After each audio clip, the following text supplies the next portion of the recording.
Hello there. I am in my dye kitchen. Well, my temporary setup. My real professional dye kitchen is under construction currently. We are expanding to make me a space in the basement so that I do not continue to contaminate and take up the entire kitchen, much to my husband's dismay. So I thought I would do a quick little video showing you a little sneak peek about how I dye yarn today. So I have my 2 pans set up here. Let me show you. So I have some yarn here that I have had soaking. I know it doesn't look like there's water in it, but trust me, there is. My stove's pretty powerful, so you can probably hear it starting to bubble, and I've got it actually on the lowest setting. So I have to be very, very careful. This yarn doesn't have any nylon or anything in it, so I don't have to really worry about that burning, but okay, so I've had this soaking in some citric acid water overnight, and what I'm going to do is just speckle. I've got a few different colors that I have used for this particular colorway. They're all Dharma acid dyes, which can be commonly found. I have a pair of gloves that I need to get on because I don't want dye all over myself. And I am regularly colored in, no matter, even if I wear gloves, somehow I still get dye on my hands, mostly blue or red or black. Anything dark just sticks to my skin. Okay, so I have got this on low, and since I'm not really going to be, normally I speckle with a spoon. Actually, I'll show you how I do that. Sometimes I speckle with this, a lot of times I don't, because this thing has a tendency to throw a shitload of dye all at once on the fiber and just make a big blotch. So I think it has to do with how fine the dye is. It just kind of falls through the hole a little bit too fast. Anything that's finely ground will do that. So I very rarely use it. A lot of times lately I just like to either use my fingers or I speckle with a spoon. So what I'm going to do is start out with the lightest color that I have, which is, make sure my spoon is dry, and I don't know how it got wet, but it's dry. Okay. I am going to put just a little bit of this pink dye. I've got a few different colors. I've got a couple of different pinks. I've got a purple, and I've got kind of a blue turquoise color. Okay, so this is just an old spoon. I am a recycler. I do not believe in buying a bunch of crap if I don't have to. So here we go.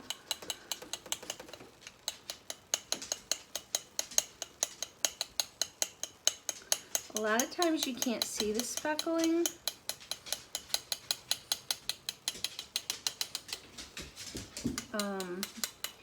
And the rule is less is more.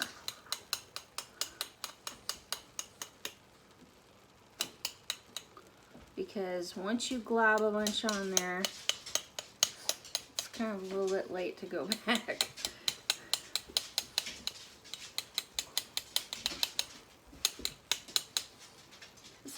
actually my favorite spoon to do this with. Let's see.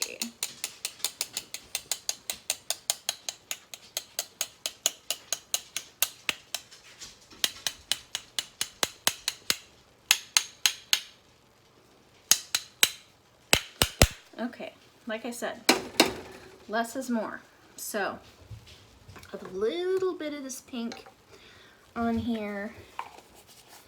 I'm gonna go for my second, a little bit darker pink.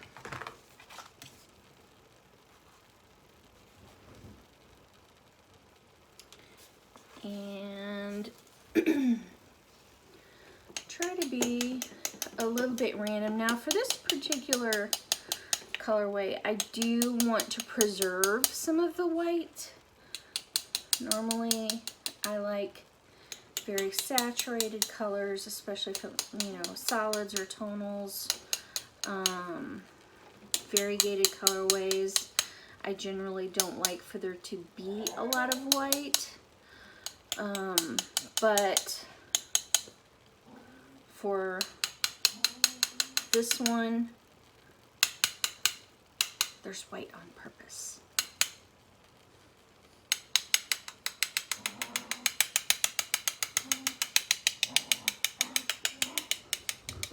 Okay. And I'll just do a little bit more.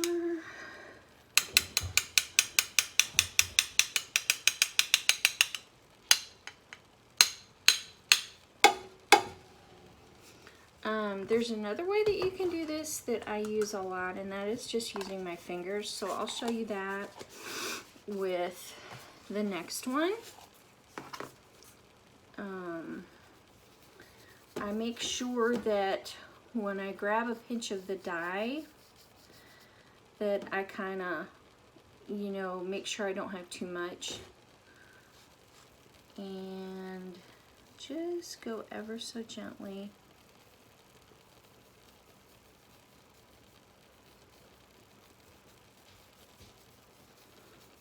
Kind of random.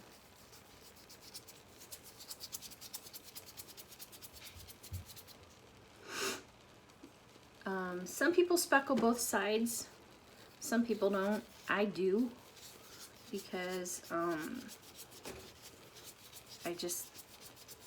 think it looks better. Oddly enough, I've seen people who don't, and I guess if that's the effect you're going for, depending upon what you did with the other colors, then that's fine. But for me, I like things evened out. Okay, my last color is a purple, a very intense purple.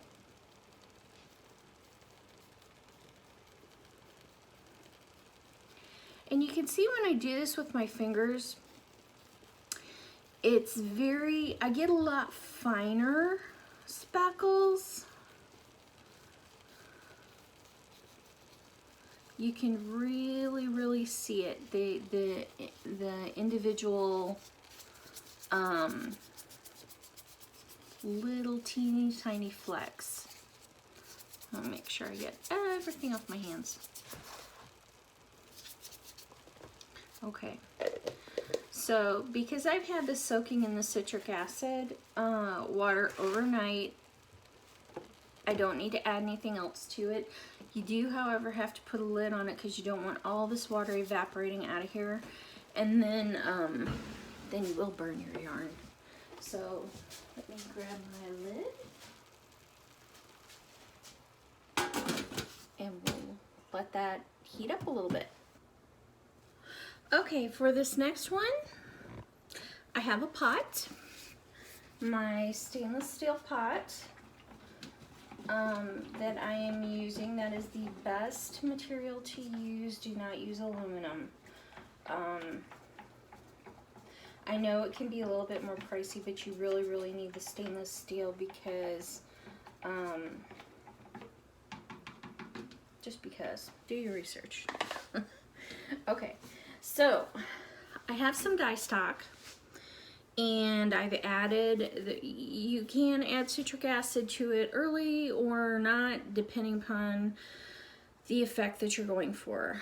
For this particular effect, I added the citric acid to the dye stock already that I just mixed. So it's a really pretty pink.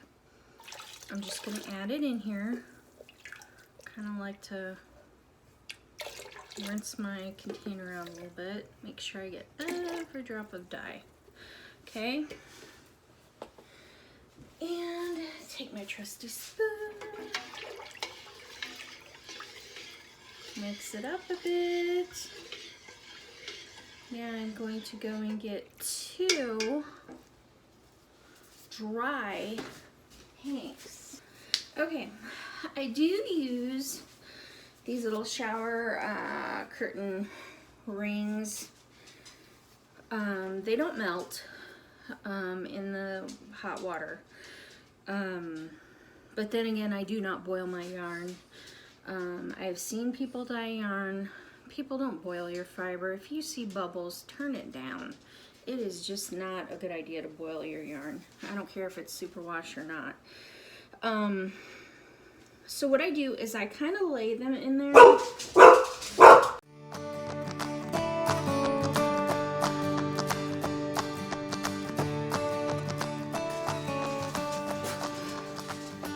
Okay, doggy break.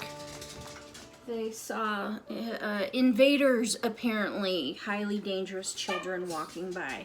So, anyway, I've got 2 dry skeins that I am going to put in here, and I'm going to sort of distribute it evenly. What I normally, if I can grab it, dang. Happens when you don't take your gloves off during certain parts, but okay. So what I'm going to do is just, I try to put it in there in sort of a circle, and I'm just gonna let it set, okay? It's superwash, so it's gonna take this water fast, but the idea is I had that acid in there, so the color is going to be darkest on the bottom of the pan and lightest towards the top. So when I go to add a little bit more color so I can have some variegation in there, the lighter spots will pick up the pigment and the darker spots will just, the way that the color disperses in there and attaches, it'll attach more readily to the lighter spots. So depending upon what color you use. So this is a really creative process. I really like this, and it's a very, very pretty color. So I'm just gonna pop a lid on this and let it do its thing, and we'll be back. Okay, we'll check on our speckles. Looking good, looking good. Okay, so what I usually do, I really want to turn this heat down. I'm gonna kind of touch it to see if the dye is set. Now, I can see that most of the dye is in there, but see, there's a little bit there that, you know, wasn't quite set all the way. What I do, I don't know if a lot of other people do this, I already had some citric acid in there, but if I sprinkle a little bit on top, then that just kind of sets it a little bit more. You just got to make sure that when you go to wash your yarn that you really, you know, gently but thoroughly wash all this acid out. And I don't put a lot. I just put enough to, you know, give it that little oomph that it needs to open up the fiber and make the, and I might even add, let's see, no, there's still some water in there. So what I'm going to do is cover this baby back up, let the steam on top, heat set it, and we'll check back in a little bit. Let's check. I did turn the heat off because it was getting a little too hot. So let's check our, I'm gonna turn the heat back on though. We will check on our speckles. The color should have set by now. It's been about 20 minutes, maybe a half hour. So we'll just kind of, yep, completely soaked in.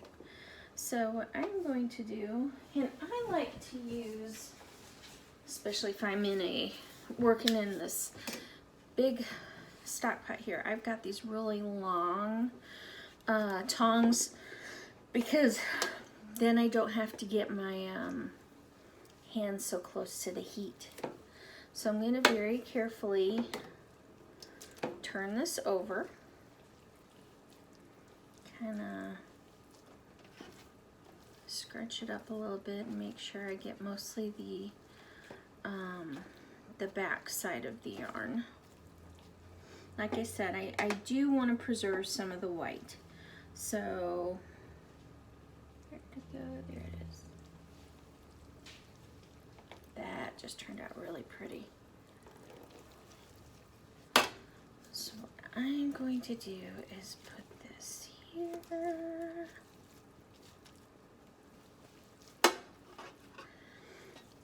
Now this front side I speckled kind of heavy.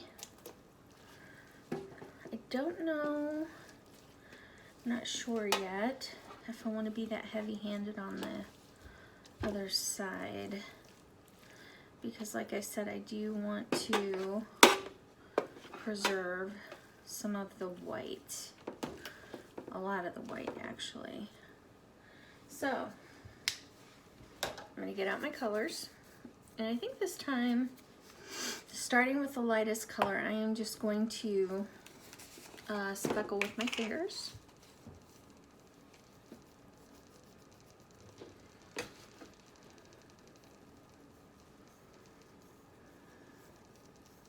I feel like I have a little bit more control when I do it this way.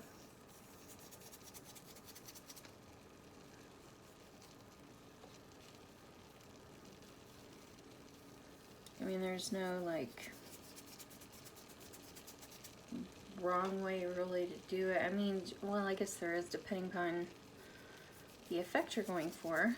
You just kind of have to play with it and find your own method that you like. And like I said, this isn't a tutorial, it is just an insight into how I operate.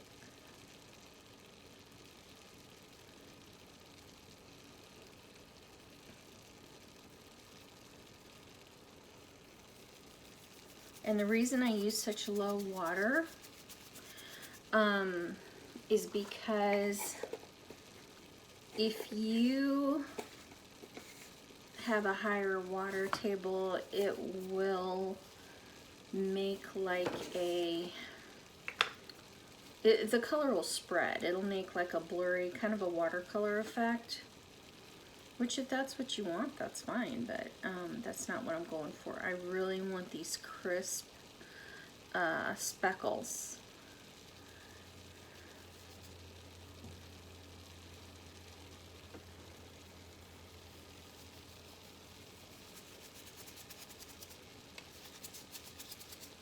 Okay.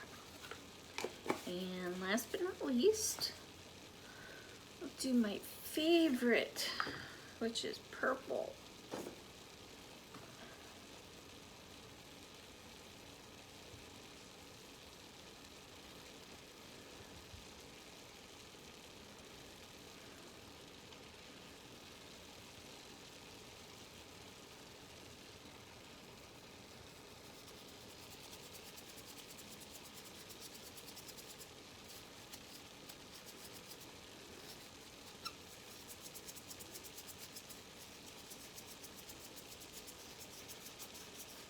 There we go. Okay. Now when you get a lot of dye on your hands like this, you can save it. A lot of times I will rinse my finger off under some water, keep it in a little jar, and maybe use it a little bit later. Matter of fact, I might do that right now because I do have that pink yarn in the pot, and put the lid on that, let the heat set, and I am going to show you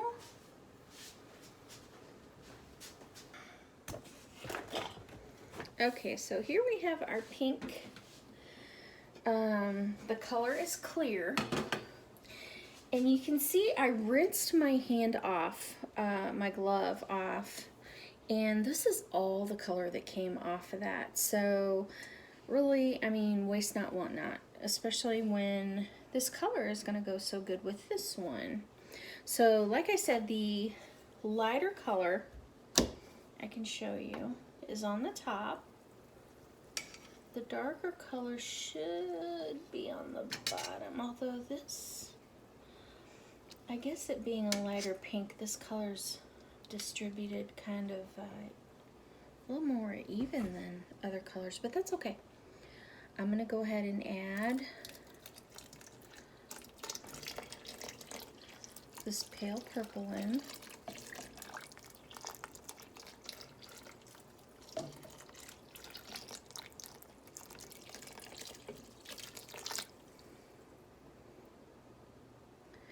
And we'll just let that set. It's very, very pretty, and you can see down, well, I don't know if you can see, but deep in this pot, I don't want to move it too much. There's a lot of purple going on under there. So it seems to have mostly drifted to the bottom. So I'm gonna let this go a little bit more. I may speckle it. I'm not quite sure yet. A lot of my yarn dyeing is done on the fly, and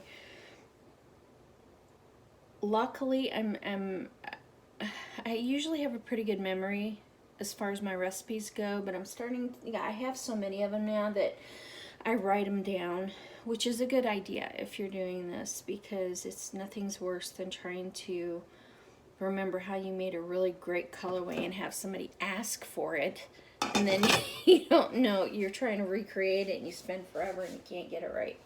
So we're gonna let this set, and we'll check on it in a bit. Okay, this yarn has cooled significantly, and what I usually do, especially if I kind of want to make sure that the water is about the same temperature as the yarn. I just don't want to shock it. It's still a little hot underneath, but that's okay. I'll make sure the water's comparable. And what I do is I use some Centipede. Put just a little bit in here, and what this does is it washes out any excess dye and fixes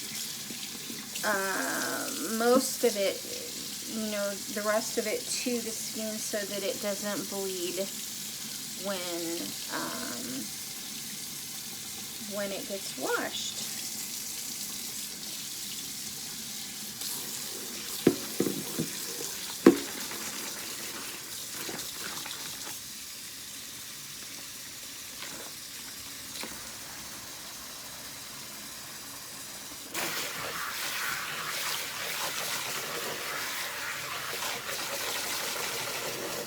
So I'm just going to fill this up about 2/3 of the way.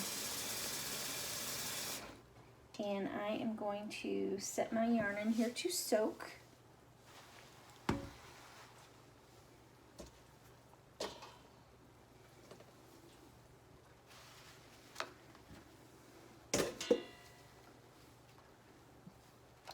Just gently push it down.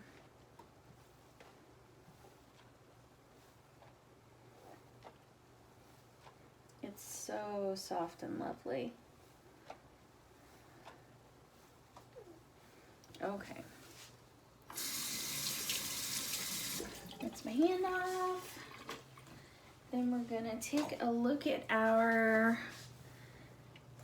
pink yarn in the pot.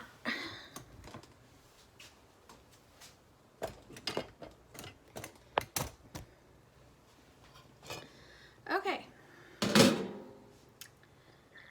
All of the color has absorbed. That is pretty clear. Maybe just a little tinge, but not much. Now there's not as much variation in this as I wanted, so what I'm gonna do is add a little more color. But I'm just trying to decide what color I want to add. I could punch it up a little and do a little more purple, or I could do some varying shades of pink.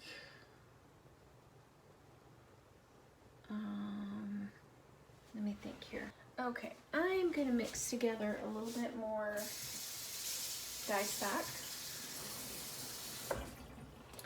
And a lot of times what I do, this water's already hot and it's got the acid in it. So I just take from that to make my dye stock. So what I'm gonna do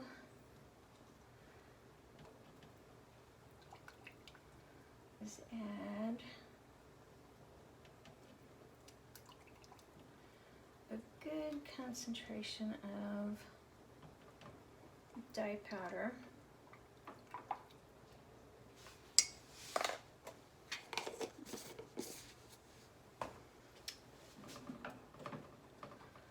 Mix it up. Now, a lot of times reds, especially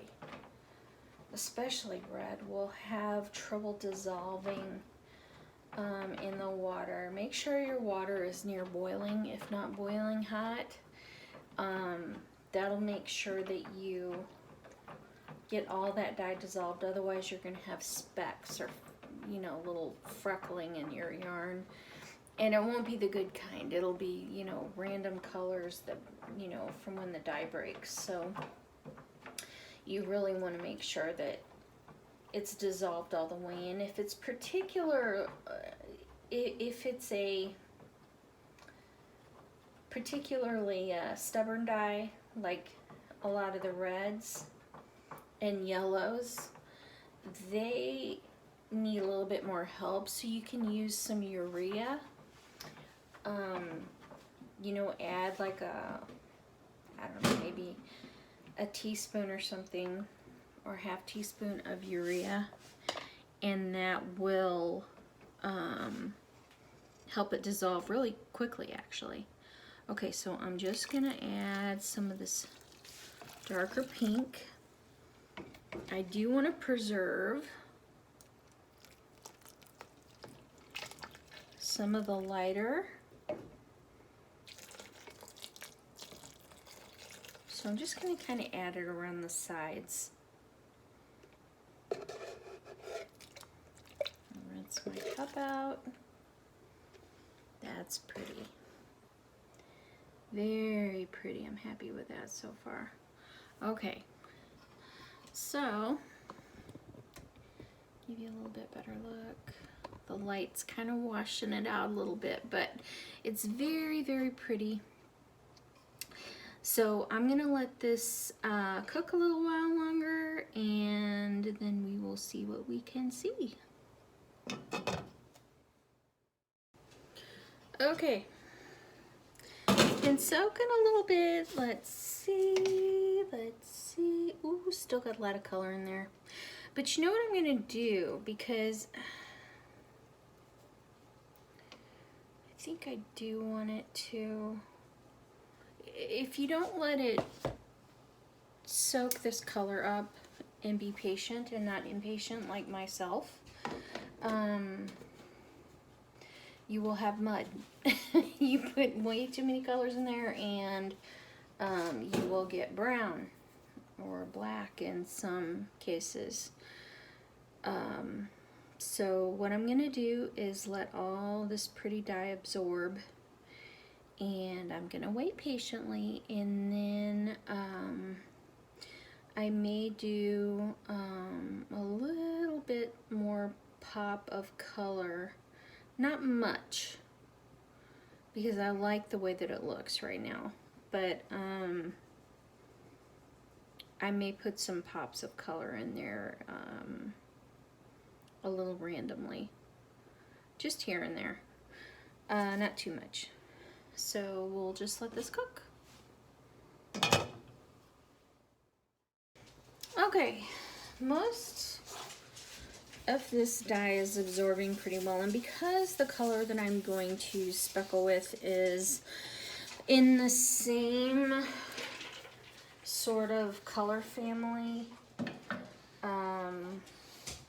I'm not gonna wait till it completely exhausts. Besides that, the color is going to be just on top here, the parts that are sticking. You can see how that dye wants to migrate once it hits the water. But it's okay, I kind of want it to do that.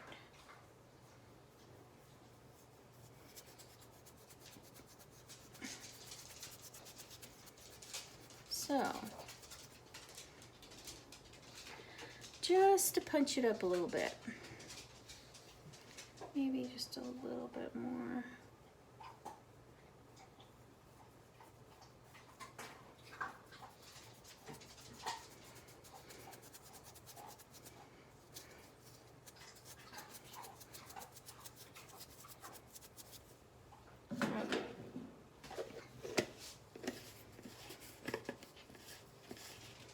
So we'll just let this go a while. Now normally, like I said, I would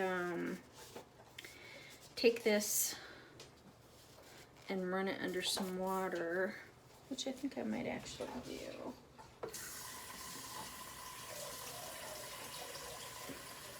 And show you just how much dye comes off.